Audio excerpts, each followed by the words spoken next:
बिस्मिल्लाहिर्रहमानिर्रहीम अस्सलाम वालेकुम दोस्तों, उम्मीद लरम چې تاسو به روغ جوړ او خوشاله وي او ژوند په مزه وکړئ. دوستانو چرساده کې و ظالم جابر پلار خپل سکاش پاګو کالو لوډي زیاتی به تر دې سو وجلی و واجه سوال ټول حقیقت خپل پلار او د ماشومې نیکته ښکارا کړی دی. دا خپل منډه بیان کې تاسو څه خبرې کړې دي دوستانو، دا ټول خبره سبا دی ویډیو کې شریکو او که تاسو ټول خبره ونه ځان خبرل غواړي مونږ ویډیو ځان سره تر اخره پورې وګورئ او چې کوم ملګری مونږ په چینل باندې نوی دي هغه د مونږ چینل مخه ځان سره سبسکرایب کی ټاله نشان دی وای تاکي مونږ راتلونکي معلوماتي ویډیو تاسو ته اسانه سره ملشي. دوستانو د واقع د چرسا دی چې اختر پرز چې خوشاله او خاندار ایز وی الله پاک رحمتونه انسانانو ټول عالم انسانانو باندې راوړيږي. اخر یې باندې یو پلار ظالم چې ماشومه چاړو نه یریږي او کور نه بار ته د دکان چیزه خلم هغه پلار ورپسې ویر شي او ماشومه ډېر زیاتې به دردې سره قتل کی عام مرګ ته نه ورکه ټوکړي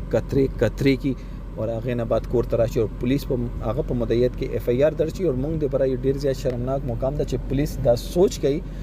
चे दा कातिल प्लार हम की दल शी और आगा खबर अब रिश्ता राव खोजी और आले कत्ल हम मालूम शी और दा खपल प्लार ते गई चे मात दा पेगोर में लविदलो चे दा लूर चे दा तावादना मकी शविदा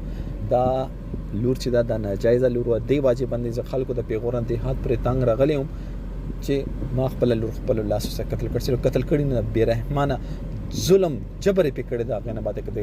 کترا حواله ته سار لري کړي د لاسونو خپې ته کټ کړي. دوستانو موږ معاشره کې کوم ځای کې ولاړیو چې یو پلار موږ د هات پر مجبور کو دا پلار ته ځ پلار هم د نسړي بچاو کړه کې حیا شرم غیرت وا چې دغه د هات پر غیرت کړي چې دا خپل خزای چې چانه کده لوري راوړل کنه هغه خپل کړه هغه ته عزت ور کړو دغه خپل لور ته ول عزت ور نه کړو. دوستانو دا یو سوال د دې باره کې تاسو سره دا کمنټ سیکشن کې خپل رائے ضرور کې. والسلام.